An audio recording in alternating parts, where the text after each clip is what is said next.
Messieurs les officiers, monsieur le directeur adjoint, chers collègues, chères auditrices et auditeurs, c'est un grand honneur pour moi, pour le jeune docteur que je suis, d'introduire cette journée qui va être consacrée au génie combat dans l'histoire, sous toutes ses facettes, donc de l'Antiquité aux engagements les plus récents.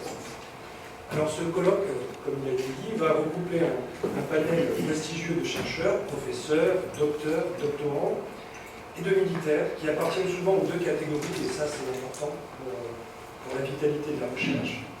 Et pour parler du génie, qui est une arme méconnue, car peut-être trop modeste.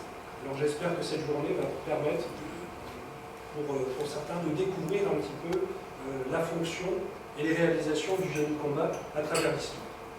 Donc suite à l'obtention du prix d'histoire militaire en 2014, le général Leroy, qui dirigeait alors le service historique de la Défense, avait conclu le message qu'il m'avait envoyé pour me féliciter par ces quelques mots. N'hésitez pas à revenir vers vous, le service historique est votre maison. Et je peux témoigner de la véracité de ses propos et de leur pérennité après son départ. Donc je tiens à remercier très chaleureusement M. Pierre Leger, donc le directeur du service historique de la Défense, le colonel Pérez, chef du département recherche, études et enseignement, ainsi que M. Thierry Wiemann, chercheur au service historique, pour l'organisation et aussi, puisque c'est le nerf de la guerre, le financement de cette journée d'études consacrée au génie. Je tiens aussi à remercier mon laboratoire, le Sherpa, qui me permet aussi d'être présent aujourd'hui, pour son soutien.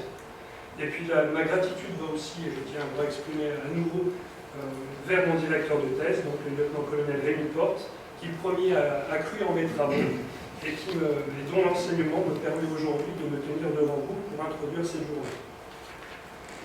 Alors le génie est consacré depuis l'origine comme une arme savante.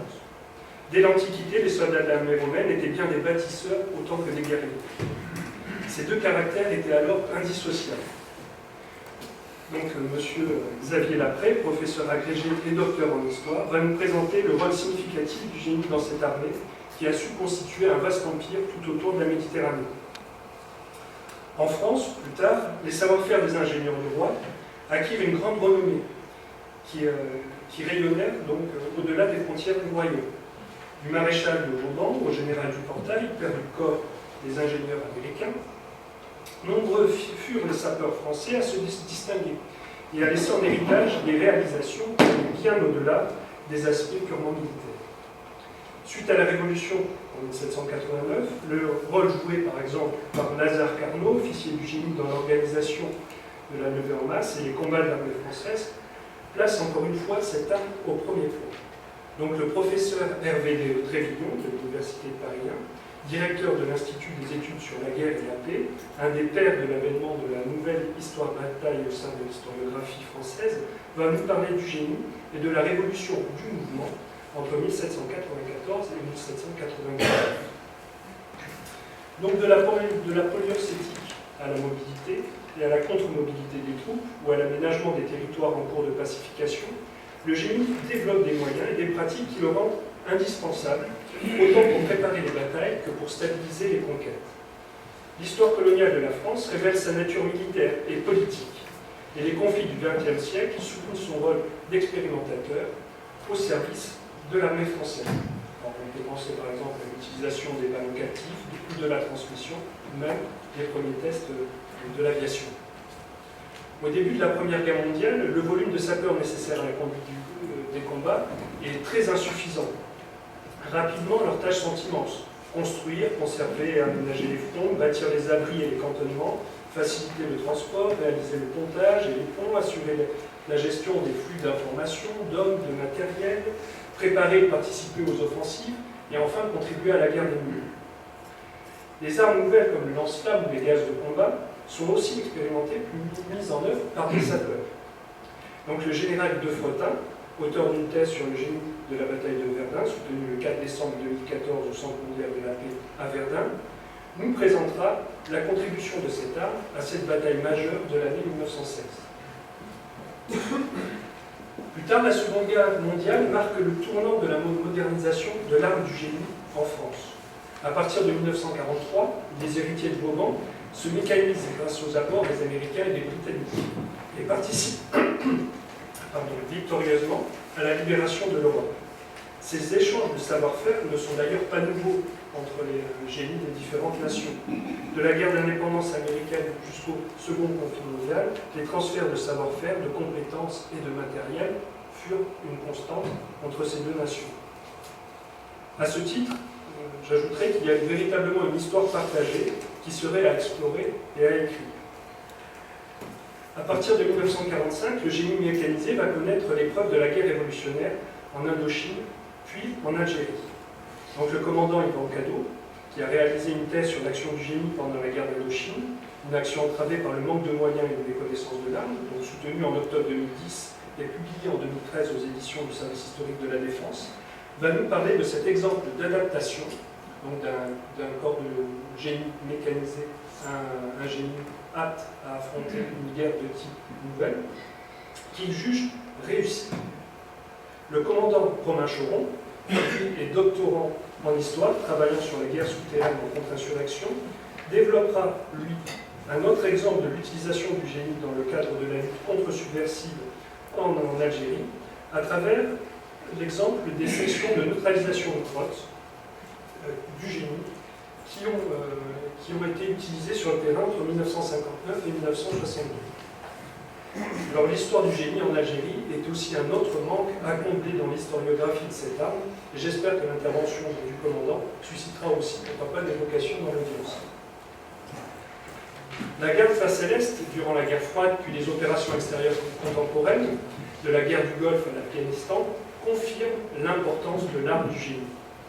Cette redécouverte cyclique des engagements de différentes natures, maintien de la paix, stabilisation, contre les guerrillas, etc., qui influe sur ses pratiques, ses doctrines et son organisation.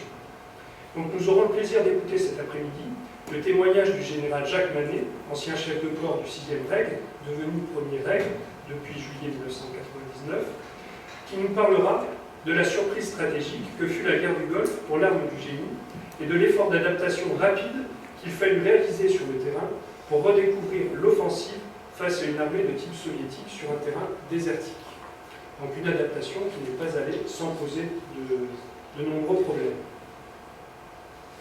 Cette odyssée de la division Daguet, vue à travers le prisme de l'arme du génie, comporte de nombreuses leçons qui préfigurent les conflictualités, mais aussi les difficultés qui étaient à l'époque à venir. J'aurai ensuite le privilège de vous présenter une partie de mes travaux sur le génie en Afghanistan, portant sur l'adaptation de cette arme face à la menace des engins explosifs improvisés. Donc pour conclure, qu'il me soit permis finalement de partager quelques réflexions supplémentaires. L'histoire militaire n'est pas que le support de la commémoration des faits d'armes du passé. Elle fournit, si les moyens lui en sont donnés, des éléments de réponse pertinents aux besoins opérationnels des armées et de l'outil de défense de la nation. Comme disent nos homologues anglo-saxons, les leçons du passé alimentent les doctrines de demain. Encore faut-il que ces leçons soient captées avec rigueur, méthode, sans a priori, en n'omettant pas une critique des sources et en restant à la pointe des questionnements historiographiques. C'est l'apport fondamental de l'université à l'histoire militaire opérationnelle. L'histoire est un moyen d'apprendre des conflits armés dans toutes leurs dimensions et suppose une démarche proactive pour ne pas laisser se dilapider les leçons qu'elle contient. La captation de l'expérience combattante, comme celle des réformes successives de l'institution, le suivi des filiations des unités, l'analyse des décisions prises aux différents niveaux de commandement, incluant aussi la dimension politique, et la diffusion de l'histoire des engagements récents sont essentiels pour le travail prospectif et l'adaptation des armées aux défis à venir. Alors certes, c'est peut-être une vision utilitariste de l'histoire militaire, sans doute, mais qu'il faut assumer. En 2016, l'histoire militaire doit être comprise et intégrée par l'institution militaire comme un système d'armes à part entière. J'espère que cette journée permettra des échanges fructueux et contribuera à faire ressentir à l'auditeur cette impérieuse nécessité. Voilà, je vous remercie et je laisse la parole aux premières interventions. Merci.